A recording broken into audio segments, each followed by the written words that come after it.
어느 날 별일 아닌 하루였는데 사람이 조금 버거운 날이 있어요. 말 한마디에도 마음이 닳고 웃는 얼굴을 오래 유지하기가 힘들고 나 왜 이러지? 싶어서 스스로에게 괜히 미안해지는 날. 그럴 때 우리는 아주 자연스럽게 거리를 만들어요. 그 거리는 도망이 아니라 마음이 숨쉴 자리를 찾는 방식일지도 몰라요.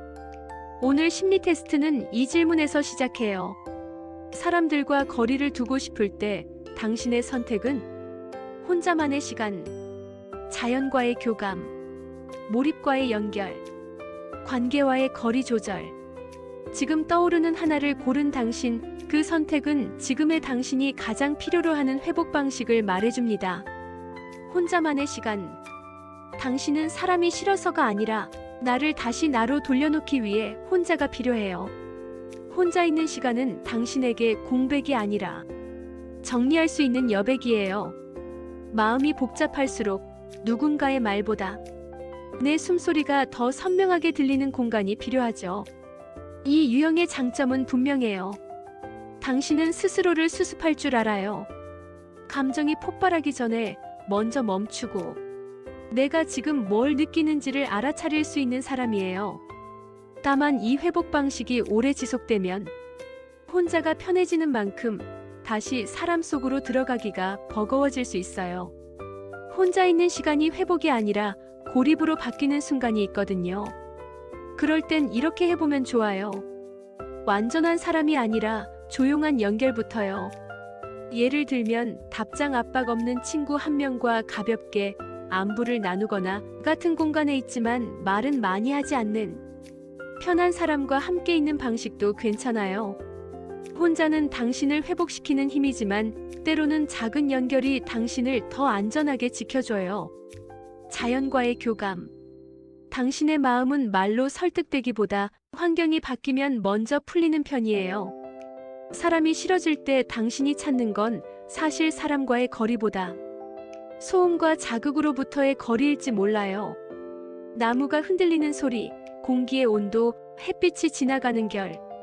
자연은 당신에게 이런 메시지를 줘요. 괜찮아, 너 지금 잘 버티고 있어. 이 유형의 장점은 회복이 부드럽게 온다는 거예요. 억지로 생각을 바꾸지 않아도 몸이 먼저 이완되고 마음이 따라오죠. 특히 감각이 예민한 사람일수록 자연은 최고의 안정제 같은 공간이 될 수 있어요. 그런데 한 가지 함정도 있어요. 자연 속에서는 마음이 가라앉지만 현실로 돌아오면 다시 비슷한 스트레스가 찾아올 수 있어요. 그러면 나는 밖에 나가야만 괜찮아지는 사람처럼 느껴질 때가 있죠. 그럴 땐 자연을 장소가 아니라 리듬으로 가져오면 좋아요.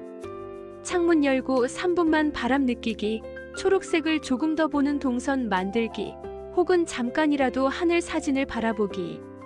자연은 멀리 있는 숲이 아니라 당신이 숨을 되찾는 감각의 버튼일 수 있어요. 몰입과의 연결.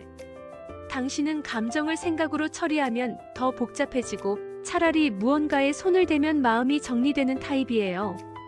그림을 그리거나 뜨개질을 하거나 요리를 하거나 작은 조립을 하거나 글을 쓰거나 어떤 형태든 상관없어요. 중요한 건 당신이 몰입할 때 불안한 생각의 루프가 끊긴다는 거예요. 머릿속에서 떠다니던 걱정이 지금 여기로 내려오죠. 이 유형의 장점은 아주 현실적이에요. 감정이 심해질 때 당신은 스스로를 끌어내려 안전지대로 데려올 능력이 있어요.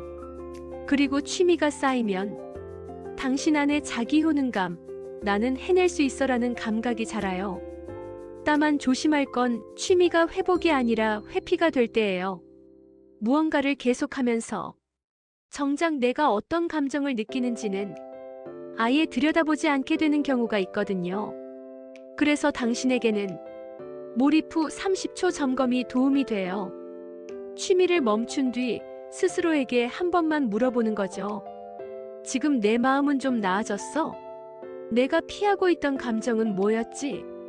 몰입은 당신을 살리는 재능이에요. 거기에 작은 자각이 더해지면 그건 정말 강력한 회복 도구가 됩니다. 최소한의 소통. 당신은 관계를 끊는 사람은 아니에요. 대신 조절할 줄 아는 사람이에요. 지금은 여유가 없어. 근데 완전히 없어지고 싶진 않아. 이 미묘한 마음을 잘 아는 사람이죠. 필요한 말만 필요한 만큼 내 에너지가 허락하는 범위에서만 연결을 유지하는 건 사실 굉장히 성숙한 경계 설정이에요. 이 유형의 장점은 관계 속에서 자신을 잃지 않는다는 거예요. 남의 감정에 휩쓸리지 않기 위해 거리와 속도를 조절할 수 있어요. 특히 책임감이 큰 사람일수록 이 조절 능력은 삶을 지켜주는 기술이 됩니다. 하지만 단점도 있어요. 최소한의 소통을 오래 하다 보면 마음이 점점 업무 모드로만 사람을 대하게 될 수 있어요. 감정이 들어갈 틈이 없어지는 거죠. 그러면 관계가 안전하긴 한데 어딘가 공허해질 때가 있어요. 그래서 당신에게는 안전한 사람 한 명에게만은 조금 더 솔직해지기가 필요해요. 완전한 오픈이 아니라 요즘 좀 지쳤어 정도의 한 줄이면 충분해요.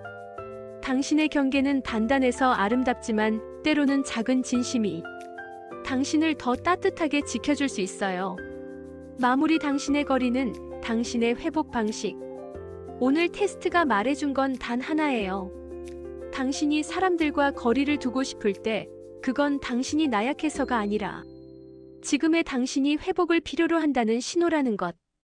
혼자만의 시간은 내면을 정돈하는 방식이고 자연은 감각을 안정시키는 방식이고 취미는 몰입으로 마음을 가볍게 하는 방식이고 최소한의 소통은 관계 속 나를 지키는 방식이에요. 어떤 선택이든 틀리지 않아요. 다만 중요한 건 그 방식이 회복을 넘어 고립이나 회피로 바뀌고 있지는 않은지 가끔만 살펴보는 거예요. 마지막으로 당신에게 이 말을 남기고 싶어요. 당신이 만든 거리는 당신을 살리기 위한 여백입니다. 그리고 그 여백이 충분해지면 당신은 다시 원하는 만큼의 온도로 세상과 연결될 수 있어요.